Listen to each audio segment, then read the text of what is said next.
it's you. Oh. Okay. Will there be choice about support needs? Yes, I do. You're asking the question. Will there be choice about support needs? Yes, I agree with them. Okay, I wasn't with Arlene when she made this question, or when this question happened on her table. But it says, will there be choice about support needs? I'm assuming that's choice of support. Yes, I agree with that. Yes, it could help people. Okay. So the question is, will there be choice about how you get your needs supported? Is that what you're saying? Yes. Yeah? Okay. Okay, well, I would like to think that people do have some degree of choice now, although I'm quite sure that people would think that they could have more. The problem with having more choice means that we've got to develop more services. And what we've got to think about is looking at that in our current climate of limited resources, having the money to be able to develop services. And sometimes what we have to do is make the services we've got better to provide more choice. And just for everybody to be aware, one of the things we're currently looking at and working on in social services is developing some pilots in Ceredigion around different choices for respite and short breaks. Because up until now, the choice for respite and short breaks has been very small. There's not been a lot there. But what we're going to try and do in the next sort of 6 months or so is looking at different choices for people so they don't have to go with what we've currently got. So I would hope that that's one way of trying to demonstrate we're trying to provide more choice. Is that okay, Arlene? Yes. All right. Thelma.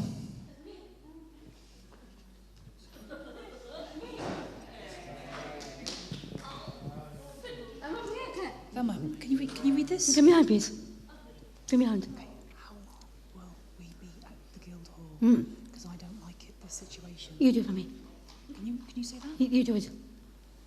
Okay. So Thelma's question is, how long will we be at the Guildhall? Because me and Gary don't like this situation. All right. For those of you in the room who don't know what's going on around the Guildhall, unfortunately, Canolfan Megan, which is one of our day services in Cardigan, most of you know it, unfortunately we've had to close it. It's not because we wanted to, but unfortunately we're in a position where we had to. We are currently trying to provide a service for the service users that attend Canolfan Megan in the Guildhall in Cardigan. And it's very early days yet, and I know that it's very difficult for a lot of the people who attend. What we are doing at the same time is trying to look at what's the best way to provide a new service for Canolfan Megan in the future. And we are going to be doing some consultation work with Canolfan Megan service users and staff, as well as the Hafod in Cardigan, to look at two options that they've put forward for us to consider for a new centre in Cardigan. So the answer is that you will be getting a new centre, but unfortunately, the interim, for the time being, the Guildhall is the best we've got to offer, and I hope that it won't be too long that you'll be in the Guildhall. We can move on to a new centre for everybody. Is that all right, Thelma? Yes. Good, okay.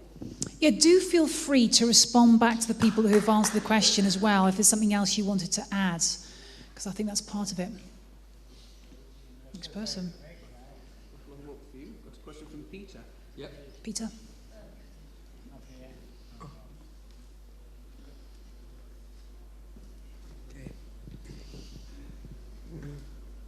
When I went to Brighton, I couldn't use my bus pass. Why can't it have a bus pass for England, Wales and Scotland and Ireland?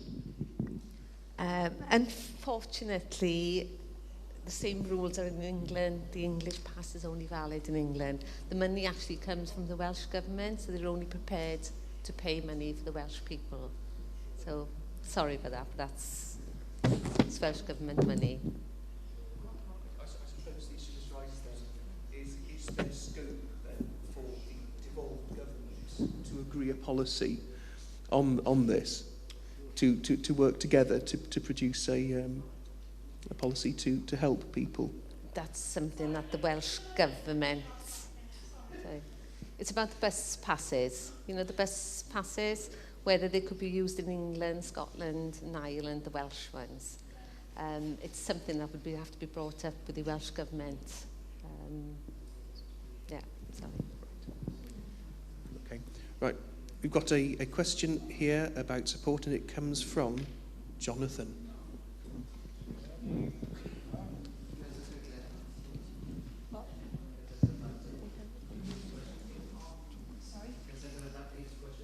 Why should the quality of support change because of the cuts?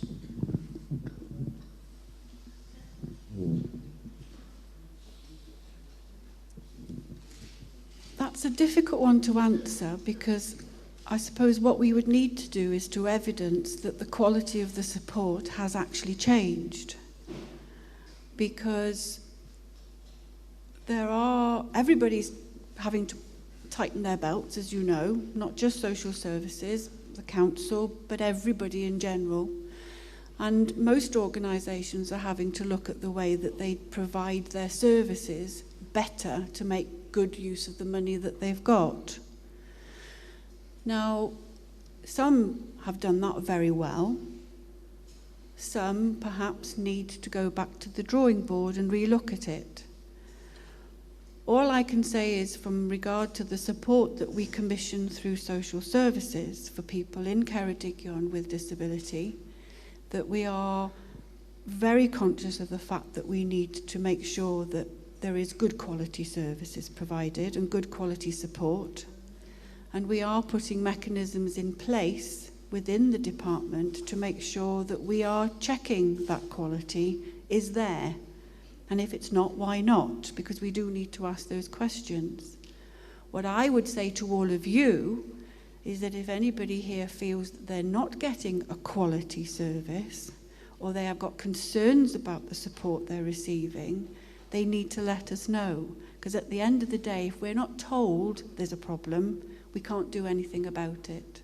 So, you know, we really do encourage people, if you've got concerns or if you've got any issues, there is a process within the department for you to put those concerns in, and we look at those, and we have regular monitoring meetings with our support providers, and any of those concerns then are brought to that table so that we can thrash it out with them and say, look, we're not happy, you're not doing this or you're not doing that, what are you going to do about it? Because at the end of the day, if we're paying them, we need to be making sure we're getting good value for money and quality, which is a good point. Is that okay, Jonathan? Does that answer the question? Yeah, my just concern is really that everyone, as you say, has to make cuts to their budgets, and major ones in that. But it's all about, I think, making the quality of the support effective to the budget that they've got. And certainly when I was in Ceredigion, that wasn't happening. So, you know.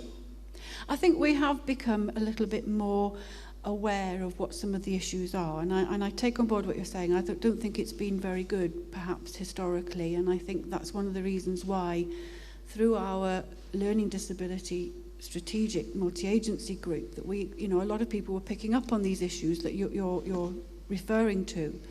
And we have tried to address it through, you know, looking at that with people from the housing department, with people from our RSLs, the registered landlords, you know, who manage the accommodation for us. And, you know, I'm not saying it's perfect yet by any means, but I would like to think that we are trying to make some inroads into actually improving that. But there are systems in place for people.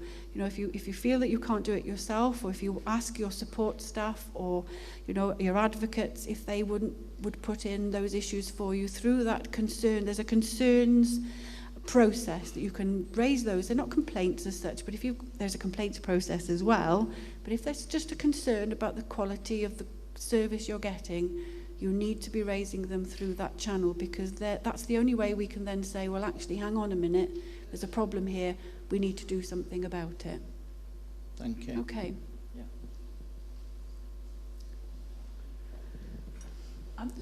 Hugh wants to. The reason I'm glad that Peter brought up that bus pass up, that you can use it once you want a bus pass, you get England, Scotland and Wales. The government wants to look into it.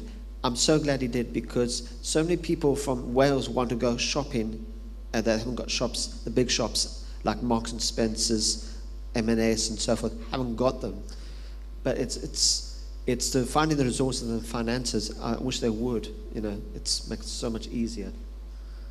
For travel and so forth, like a mini passport. But I can't understand why they have to wait so many months to get a bus pass, even doctor's sick note. Why can't they have a long-term bus pass?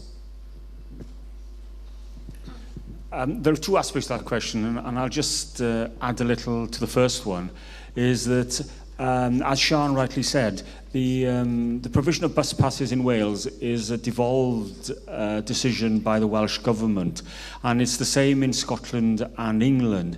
The only way you'll get harmonisation of the use of bus passes if the UK government itself decides that it is willing to subsidise the cost.